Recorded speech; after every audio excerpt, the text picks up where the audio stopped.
ಸೀಟನ್ನು first ರೌಂಡಲ್ಲಿ ತಗೊಂಡು ವಿದ್ಯಾರ್ಥಿ ಒಂದೊಮ್ಮೆ ಲಾಟ್ ತಗೊಂಡು ಜಾಯ್ನ್ ಆಗದೆ ಇದ್ರೆ ಎಷ್ಟು ಪನಿಷ್ಮೆಂಟ್ ಇದೆ ಸರ್, ಏನು ಫೈನ್ ಇದೆ ಸರ್?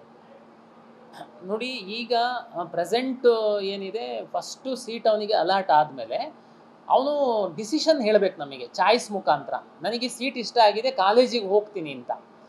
ಒಂದು ವೇಳೆ ಕಾಲೇಜಿಗೆ ಹೋಗ್ತೀನಿ ಅಂತೇಳಿ ಅವನು ಡಿಸಿಷನ್ ತಗೊಂಡು ಅವನು ಕಾಲೇಜಿಗೆ ಹೋಗಿಲ್ಲ, ಅವನು ಅಡ್ಮಿಷನ್ ಆಗಿಲ್ಲ ಅಂದರೆ ಈಗ ಪ್ರೆಸೆಂಟ್ ಪನಿಷ್ಮೆಂಟು ಅವ್ನು ನೆಕ್ಸ್ಟು ನಮ್ಮ 3 ವರ್ಷ ನಮ್ಮಲ್ಲಿ ಆ ಕೋರ್ಸಿಂದು ಸೀಟ್ ತಗೊಳ್ಳುವಂಥದ್ದಕ್ಕೆ ಅವನಿಗೆ ಬ್ಯಾನ್ ಇದೆ.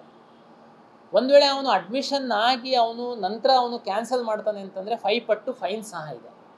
ಈಗ ನಾವೇನು ಮಾಡ್ತಾ ಇದ್ದೀವಿ ಅಂದರೆ ಅವ್ನ ಫೀಸ್ ಏನಿದೆ ಪ್ಲಸ್ 5 ಟೈಮ್ಸ್ ಅವನು ಯಾವ ಸೀಟ್ ತಗೊಂಡಿರ್ತಾನೆ ಅಂತ. ಇವಾಗ ಸರ್ಕಾರಿ ಸೀಟ್ ತಗೊಂಡಿರ್ಬೋದು, ಸರ್ಕಾರಿ ಕಾಲೇಜಲ್ಲಿ ಅದು ಶುಲ್ಕ ಬೇರೆ ಇದೆ, ಯಾವುದೋ ಮ್ಯಾನೇಜ್ಮೆಂಟಿಂದು ಪ್ರೈವೇಟ್ ಕಾಲೇಜಲ್ಲಿ ಸರ್ಕಾರಿ ಶುಲ್ಕ ಬೇರೆ ಇದೆ, ಅದು ಪ್ಲಸ್ 5 ಟೈಮ್ಸ್ ಅವನು ದಂಡ ಕಟ್ಟಬೇಕಾಗುತ್ತೆ. ಅದಕ್ಕೇ ನಾವು ಅವನಿಗೆ ಅವಕಾಶ ಇದೆ. ಫಸ್ಟಲ್ಲಿ ಸೀಟ್ ಸಿಕ್ಕಿ ಅವನಿಗೆ ಸೀಟ್ ಇಷ್ಟ ಇಲ್ಲ ಅಂತಂದರೆ ಅವನಿಗೆ ಚಾಯ್ಸಸ್ ಇದೆ. ಅವನು ನೆಕ್ಸ್ಟ್ ರೌಂಡಿಗೆ ಹೋಗ್ಬೋದು, ಇಲ್ಲ ನಮ್ಮ ಸಿಸ್ಟಮಿಂದ ಹೊರಗಡೆ ಹೋಗ್ಬೋದು, ಈ ಕಾಲೇಜಿಂದ ಹೊರಗಡೆ ಹೋಗ್ಬೋದು. ಅದು ಮುಂದಿನ ದಿನದಲ್ಲಿ ನಾವು ಪ್ರಾಪರಾಗಿ ಪ್ರತಿ ಹಂತದಲ್ಲಿ ನಾವು ವಿದ್ಯಾರ್ಥಿಗಳಿಗೆ ಎಜುಕೇಟ್ ಮಾಡ್ತೀವಿ.